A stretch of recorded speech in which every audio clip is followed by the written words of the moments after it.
They said it was just another day in Memphis, but that day changed everything. Young Dolph walked into the cookie shop like he always did, calm, confident, loyal to his city.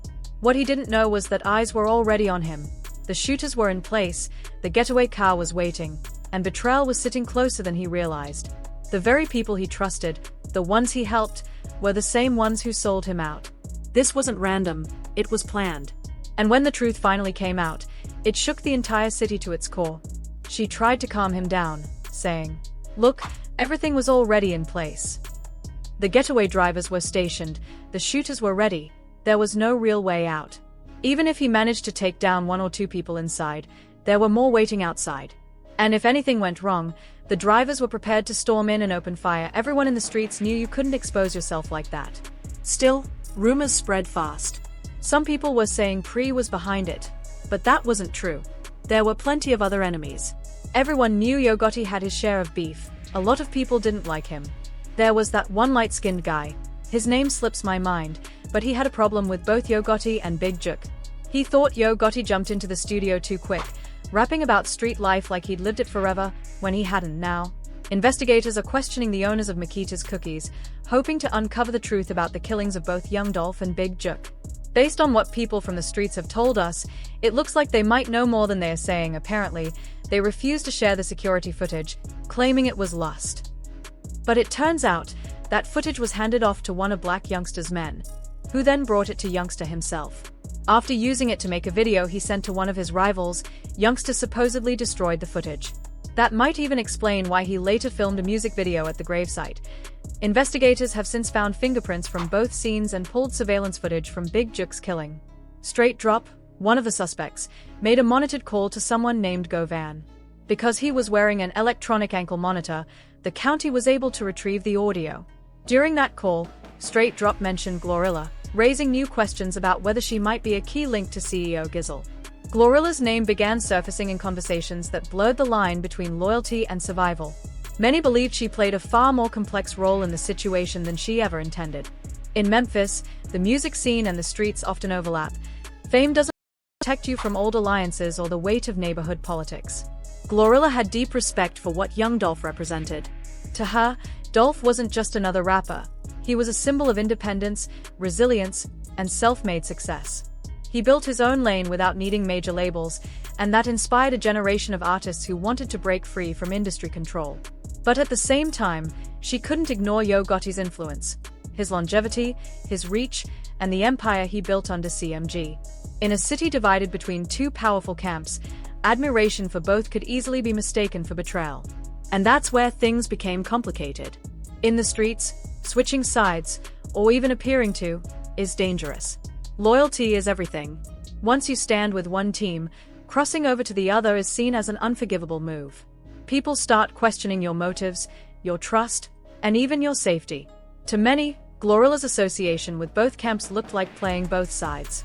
She was walking a thin line, balancing respect for Dolph's legacy with opportunities that came through Gotti's connections. But as those close to her knew, it wasn't always about choosing sides. Sometimes it was about survival, navigating an environment where every friendship and feature could turn political. Still, in Memphis, perception is reality, and perception alone can start a storm. Rest in peace to young Dolph, because regardless of how it all unfolded, loyalty matters. Dolph stood on principle. He was the type to call out disloyalty when he saw it, even if it meant standing alone. That's why so many felt his loss on a deeper level. It wasn't just about music, it was about what he represented. Staying true to yourself no matter how the world changes around you. Many still believe that if Glorilla ever decided to speak publicly about what she knows, she could shed light on some of the truths hidden behind silence, rumors, and fear.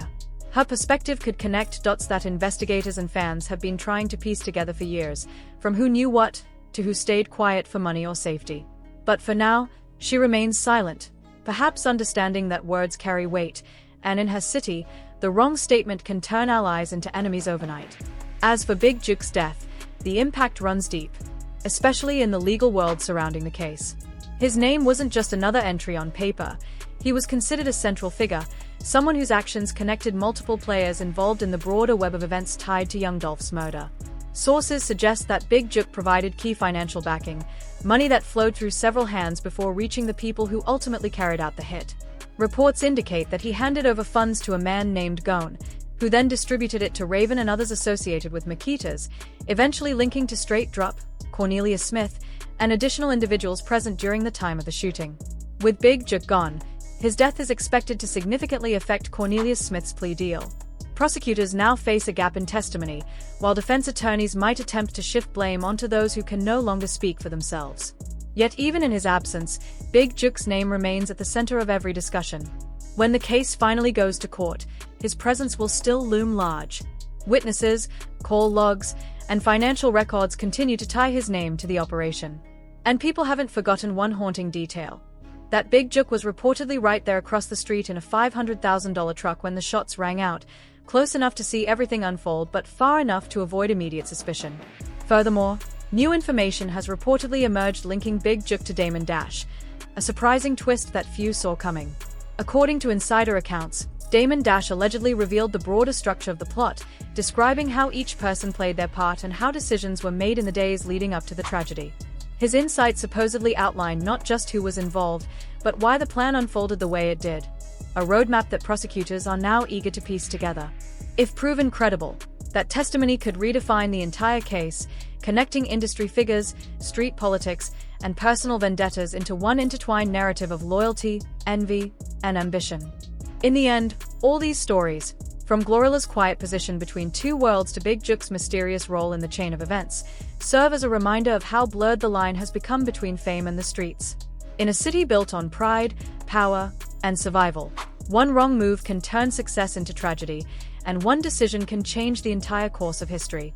They say it was a setup, that young Dolph was ambushed after people mobilized against him, and that Gotti reacted by sending his crew, a move that backfired when he reportedly dispatched his own brother, and that decision cost him dearly.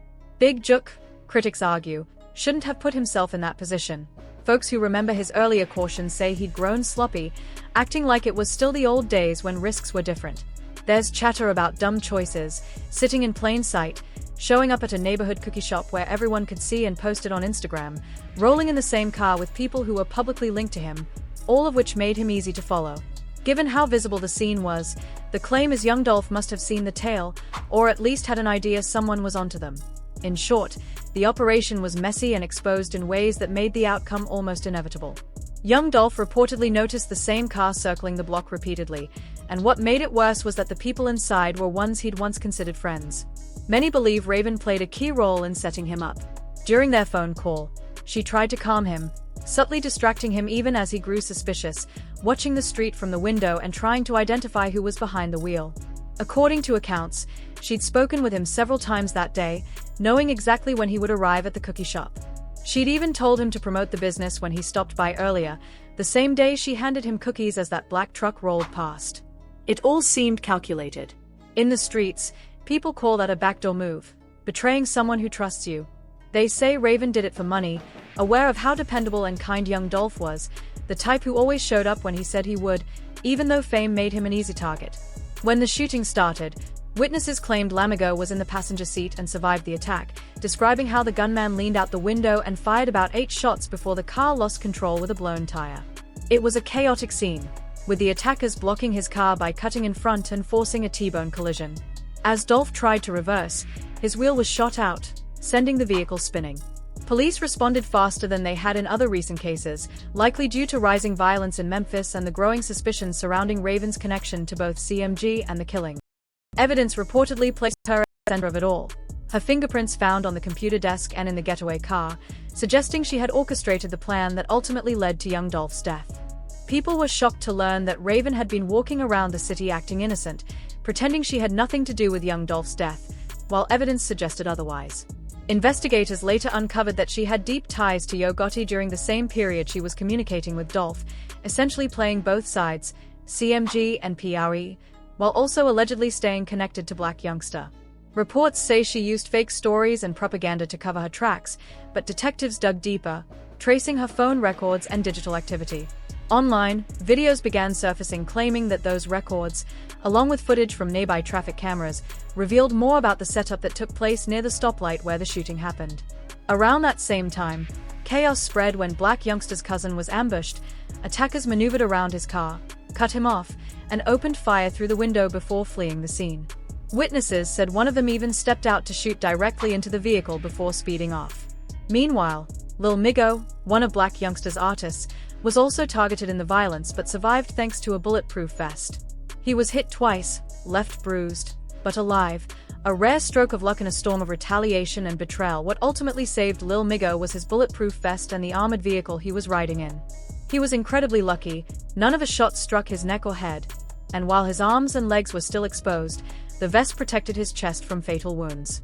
His car was fully armored, including bullet-resistant windows, which is why the attackers couldn't ram or disable it during the attempted T-bone collision. When bullets struck the windshield, the glass began to splinter and blur, making it hard to see, but the armor held. The assailants reportedly tried to force him out of the vehicle, assuming the only way to reach him was once he was exposed. In the chaos, Migo is said to have used people inside the car as cover, with his driver taking the brunt of any incoming fire.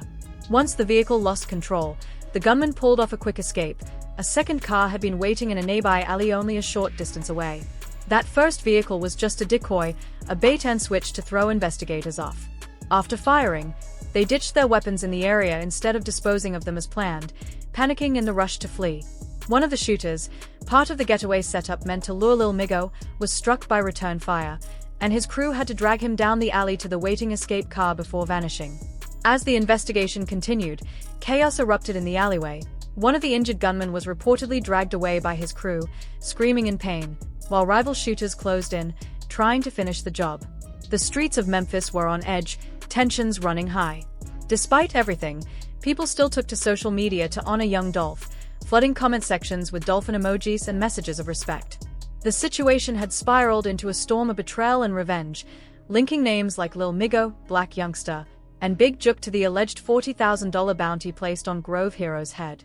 Meanwhile, evidence tied Raven even deeper to the plot. Her fingerprints were discovered on a computer desk in the seat of the getaway car, and investigators believe she orchestrated young Dolph's murder under the influence of Gotti and CMG, reportedly accepting a payout of over $250,000. It was a devastating twist. The same man who once helped Raven and her family through financial struggles was betrayed for money. In the end, what began as friendship and loyalty turned into greed and tragedy. Fans mourned not just the artist, but the good-hearted person Dolph was, someone dedicated to helping his community and those around him. His death became another painful reminder of how quickly street rivalries can destroy lives and cut short the promise of rising talent. In the end, everything came down to jealousy and greed. Even when someone tries to uplift the people around them, there are always a few who wonder, why not me? Instead of celebrating another person's success, they plot to take it, through lies, betrayal, or even violence. That's what makes these stories so tragic. Someone can give their all to others, only to be taken down by the same people they tried to help. Young Dolph was one of them. He stayed connected to his roots, giving back to his neighborhood when many would have walked away. Big Jook did the same, but both found themselves surrounded by envy. The streets began to whisper that it was an inside job, that the danger came from within their own circles. People say that even before his death, Big Jook seemed to sense what was coming. A message from Moneybagg Yo reportedly warned him that family couldn't always be trusted. Meanwhile, Raven's role became even more suspect. Though she was initially promised $250,000, investigators later discovered she'd hidden nearly double that, over $500,000, in her home, money that may have come from the betrayal. Her sudden disappearance from work and the re-emergence of 911 Trigger Trey, who was seen across the street during the incident, only deepened the mystery. It all painted a grim picture of how loyalty can be bought, trust can be broken, and how success in the wrong environment can become a fatal curse. Raina's involvement ran deeper than anyone around her had dared to imagine. On the surface, she played the role of a quiet business partner, a woman who kept her head down and handled the details. But beneath that calm exterior lived a strategist, someone who had learned how power moved through favors and silence. Her connections to the powerful music collective known as CMB went far beyond business. People whispered that she was still taking payments long after she claimed to have cut ties, quietly doing the group's bidding to keep the wheels turning in the streets and the studio alike. Money had a way of blurring morality, and for Raina, those payments became both her security and her trap. After the killing of one of CMB's key figures, the rumors grew louder. Word spread that Reina had been offered another $250,000 and a private property somewhere offshore, an extravagant reward meant to keep her loyal and keep her mouth shut. The deal was simple: stay quiet, stay useful, and life would stay comfortable. For a while, she convinced herself that silence was the smartest move. But secrets never stay buried forever, and every new dollar made her feel more like a prisoner of her own choices. Meanwhile, Cairo, the man who had built CMB from the ground up, was living large and traveling the world. He had always been ambitious, always chasing the next horizon, but fame brought more than music deals. It brought attention, the kind that exposed every private detail.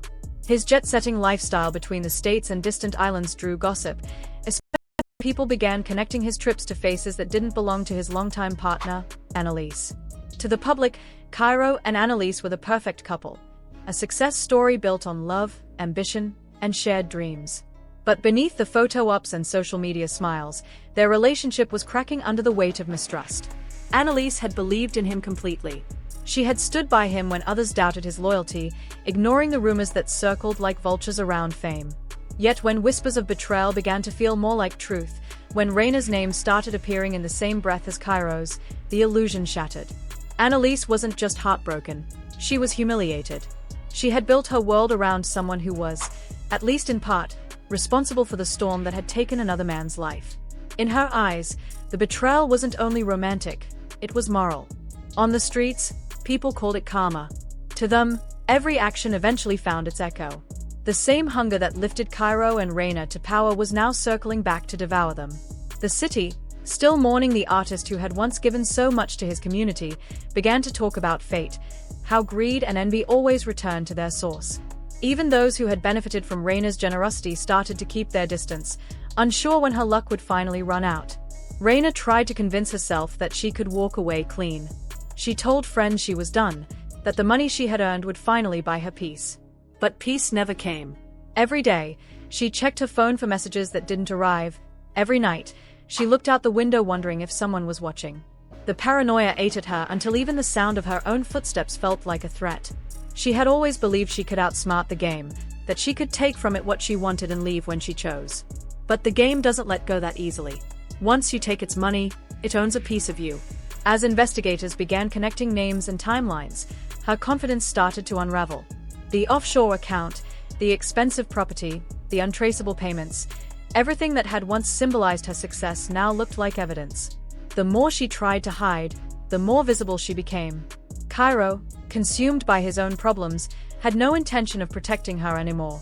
He had new enemies, new deals, new scandals to handle. For the first time, Reina realized she was truly on her own. In the quiet of her apartment, she replayed the choices that had brought her there.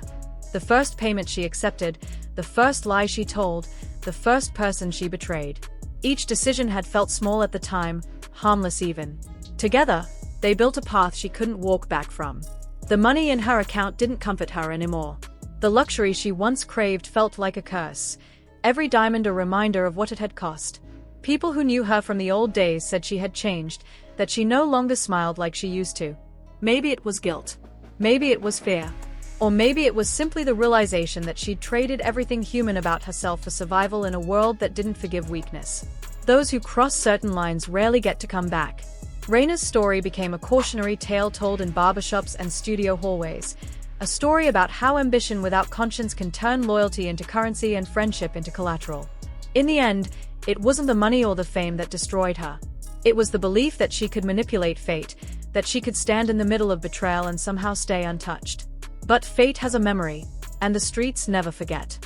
Like so many before her, Reina learned too late that once you start playing the game, the only way out is to lose everything you were trying to protect.